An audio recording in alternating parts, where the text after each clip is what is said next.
Ayon sa sinaunang paniniwala, ang mga engkanto ay may 3 uri ng kulay. Depende sa kung ano ang kanilang mga pag-uugali at pag-abot sa kakayahan ng kanilang mga kapangyarihan. Ngunit naniniwala ang mga taga Camarines Norte na mayroong nag-iisang mutya ang hindi batid ng iilan na pangontra sa lahat ng uri ng mga engkanto, kahit na kulay pula, puti at itim pa sila. Kaya silang patiklopin ng taong nagtataglay nito. Ang dalagang si Dahlia ay naniniwala na may dahilan kung bakit sa edad niyang 33 taong gulang ay hindi pa rin siya nagkakaasawa, na kahit minsan ay hindi pa ito nakakaranas na magkaroon ng kasintahan. Mayroon kasi siyang naiibang pangarap para sa kanyang sarili at sa magiging anak niya sana. Ang gusto niya ay anak ng isang engkanto.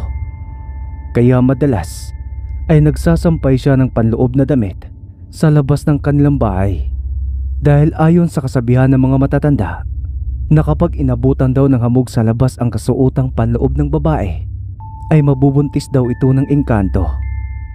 Ngunit sa tagal ng panahong ginagawa niya yon ay tila ba wala namang nangyari sa kanyang sinapupunan. Ang dalagang ito ay isang labandera at madalas na dumarayo sa ilog na matatagpuan sa pusod ng kagubatan.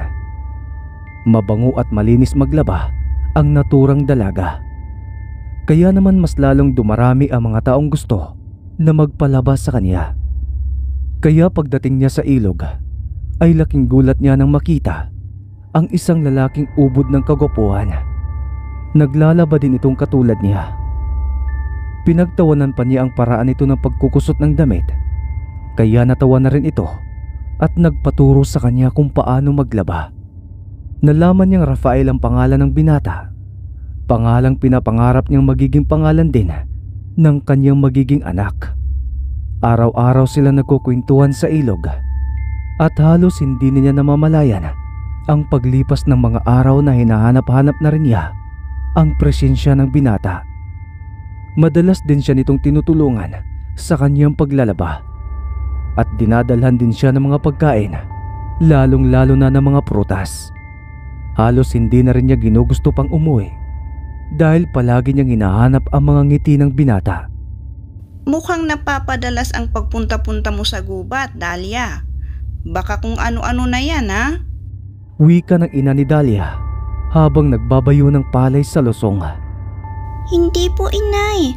Marami lang po talaga akong labada. Ang totoo po niyan, inay, may bago po akong nakilalang kaibigan. Ang gwapo at ang bait po niya. Tinutulungan niya ako sa aking mga gawain. Mag-iingat ka. Baka hindi mo alam taong lipod na pala ang nakakausap mo. Ang mabuti pa, magpasama ka na lang sa kaibigan mong si Tirso. Halos 5 araw na siyang pabalik-balik dito sa bahay at hinahanap ka. Hayaan niyo po siya, nay. May kasama naman po ako sa ilog. Sige po, aalis na ako. Dinala na rin niya ang mga labahin na hindi naman sapat para sa maghapon na pagbabad sa ilog. Ang totoo kasi niyan ay nag-aya si Rafael na isasama raw siya sa lugar na tinitira nito. Tiwala naman siyang mabuting tao ang kanyang sasamahan, sapagkat magaan din ang kanyang loob sa binata. Kinikilig pa nga siya sa tuwing naalala niya ang mga oras na napakalambing nito sa kanya. Lahat na yata ng mga katangian ng hinahanap niya sa isang lalaki ay tinataglay na ni Rafael. Pagdating niya sa ilog ay nakita niyang nakatayo ito malapit sa malalaking bato. Hinihintay siya at nang makita nito ang dalaga ay ngumiti ito ng buong tamis. Inilapag niya ang mga labahin at masayang sumama sa binata. Hawak kamay pa siya nitong inaalalayan sa pagtawid nila sa tulay na yari sa kawayan. Gustong-gusto niya ang mga bagay na nakikita niya, pati ang mga bulaklak na kasing lapad ng mukha ng isang tao. Malalaki iyon at kay sarap pang pagmasdan. Lalong-lalo na ang mga puno ng lansones, ubas, mangga at iba pa na hitik sa bunga. Napakaraming naggagandahang paro-paro at ilog na kasing linis ng kanilang pinaglalaban. Totoo ba ito, Rafael? Ang ganda naman dito sa lugar ninyo. Bulalas na wika ng dalaga. Talagang napakaganda at masarap sa paningin ang mga tanawing nakikita niya. Sabi ko naman sa iyo, hindi ba? Magugustuhan mo talaga rito. Hindi ka pa nga nakakapasok sa aking tahanan eh. Parang nasabik si Dahlia sa mga binabanggit na iyon ni Rafael sa kanya. Hanggang makarating sila sa malaking puno na may pinto sa katawan. Pumasok sila roon at hindi niya inaasahan ang kamangamangang laki niyon sa loob. Nakalulula ang mga silid na halos lahat ay gawa sa ginto at mga upuan na nababalutan ng mga diamante. Tila ba hindi iyon tahanan kundi isang palasyo. Iniikot niya pa ang kanyang paningin at nalibang na siya sa kanyang mga nakikita. Sa kusina naman ay ang mahabang lamisa na punong-puno ng mga pagkain. Lahat ay paborito niya maliban sa kanin na kasing kulay naman ng uling. Nagtatakang napatingin si Dahlia sa mukha ni Rafael. Ngunit sinabi nitong hindi pa oras para kumain. Nagdala lamang sila ng ilang mga prutas na ipapasalubong naman niya sa kanyang ina. Pagkatapos makabalik sa ilog ay tinandaang mabuti ni Dahlia ang mga landas na dinaanan nila upang pwede siyang makabalik na kahit anong oras niya man gugustuhin. Nang dahil sa pagpapakita ng magiliw na pag-uugali ni Rafael sa dalaga ay nabuo ang isang damdamin at paghanga sa puso ni Dahlia. May mga oras na naaalala niya ang lalaki at ang gusto niya ay palagi niya itong nakikita. Napansin din ng mga magulang ni Dahlia ang pagbabagong iyon ng dalaga. At nang nakarating ito sa kaalaman ni Terso, ang binatang lihim na humahanga sa dalaga, na kaagad humingi siya ng tulong sa kanyang lulong albularyo sapagkat natitiyak niyang nabihag ng isang engkanto ang puso ng dalaga. Matagal bago niya narating ang tahanan ng matanda. Marami itong mga pangontra at anting-anting ang kanyang lulugimo na makakatulong sa kanya upang mabawi si Dahlia. Lolo, hihingi po sana ako ng tulong para sa kaibigan kong si Dahlia. Sa tingin ko po kasi ay may naniligaw po sa kanyang isang engkanto. Paano mo naman nasabi, apo ko? Sinabi niya rito ang napapansin ng mga magulang ng dalaga, pagbabago sa kilos at itsura ni Dahlia. Ayon sa matanda, madali lang daw mabawi ang tao sa mga engkanto, lalo na kung ito ay hindi pa raw nakakain ng itim na kanin. Tinanong ni Terso na kung mababawi pa ba raw niya si Dahlia, ngunit ang naging sagot nito ay ang isang mutyang matatagpuan sa damong Makahiya. Ayon sa matanda, tumutubo raw ang damong ito sa gitna ng kagubatang direktang sinisikatan ng araw. At sa tuwing magagalaw raw ito ng kahit na anumang bagay, ay pagmasdan niya raw ng mabuti ang mga dahon. Kung aling dahon daw ang hindi tumiklop, ay naroroon daw ang mutya ng damong Makahiya. Kailangan lang daw ay hukayin ito ng mabilis upang hindi ito tuluyang makawala sa ilalim ng ugat nito. Ang bato raw na ito ay ibalot sa damit na kulay itim at gawing kwintas. Ayon sa matanda, ang paraan na kanyang gagawin ay kailangan makita muna niya si Dahlia habang nakikipag-usap ito sa engkanto. Saka raw ikwintas iyon sa leeg ng nabibiktima ng gayuma.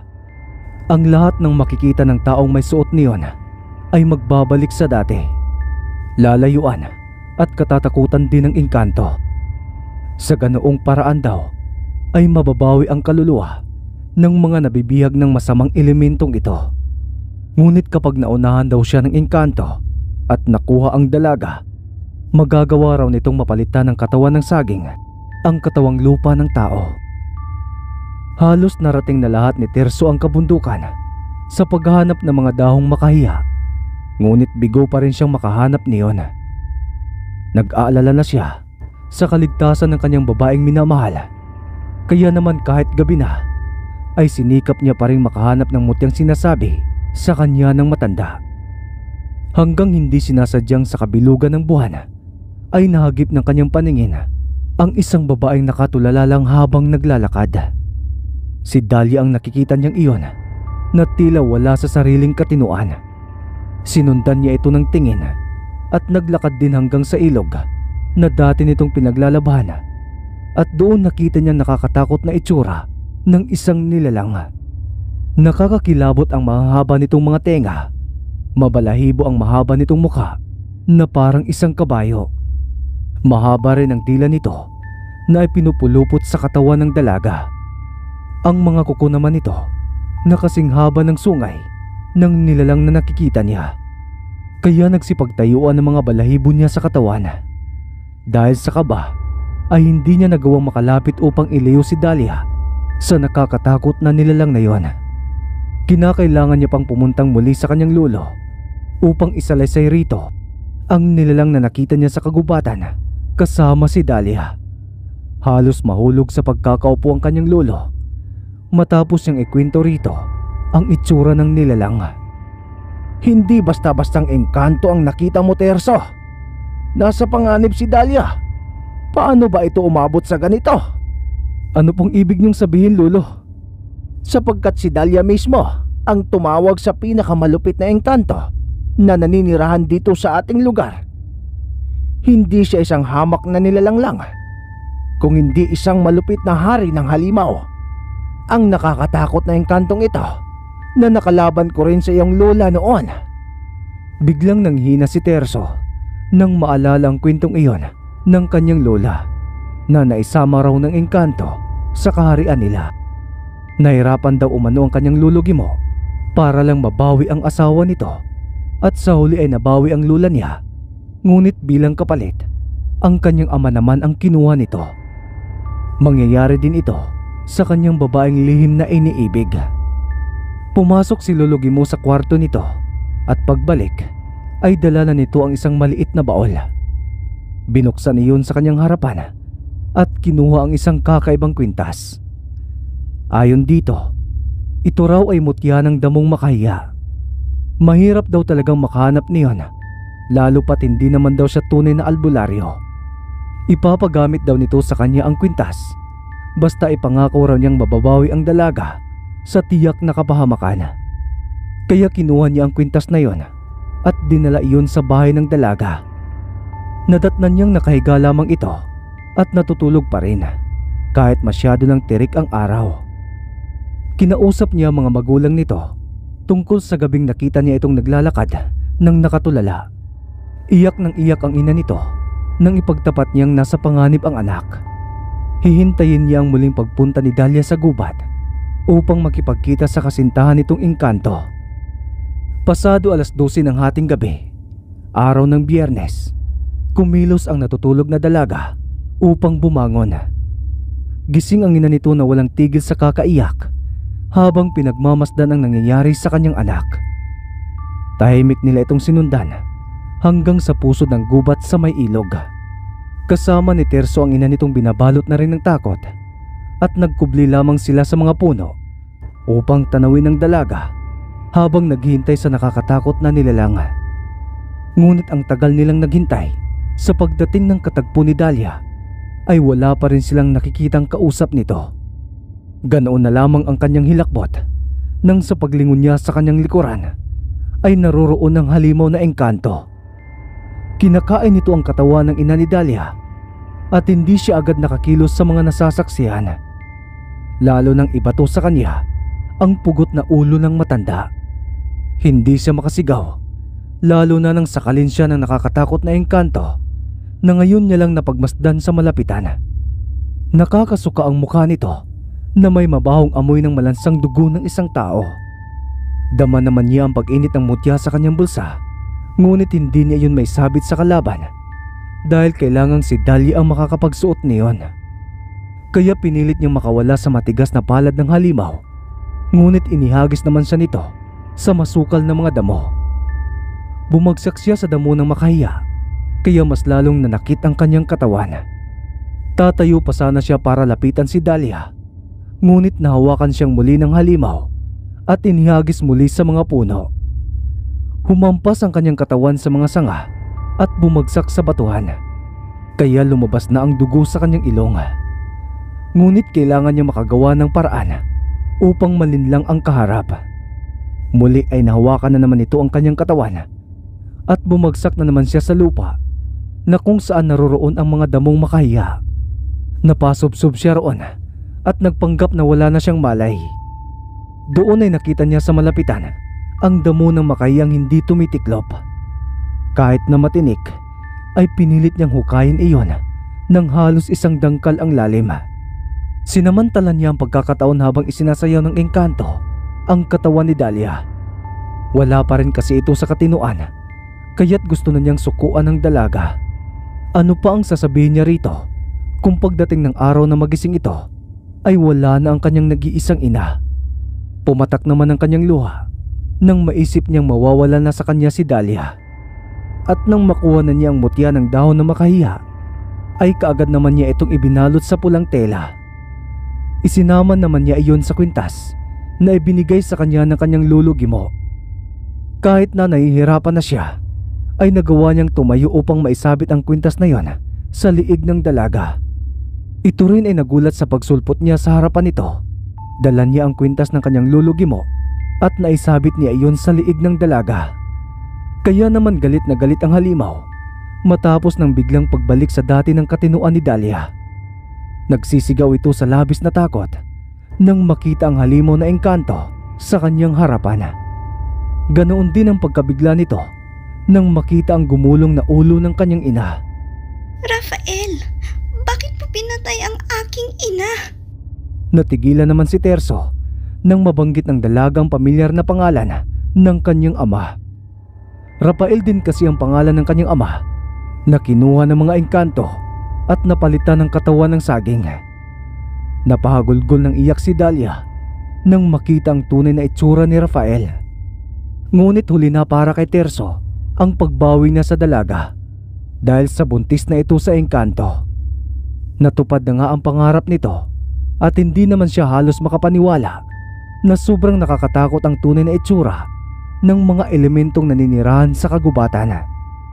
Nawala naman na parang bula ang halimaw sa kanilang harapan matapos na maisuot niya sa dalaga ang mutya ng damong makahiya.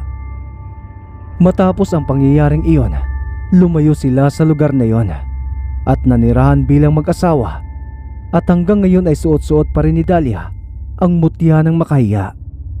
Maraming sumulpot na kwento na nagsilang daw ng malusog na sanggol na babae si Dahlia.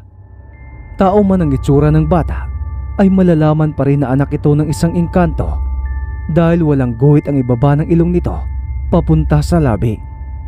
Kaya magmula rin ang araw na yon ay natakot na ang mga taga roon na dumaan sa gubat na yon, lalong lalo na ang mga dalaga.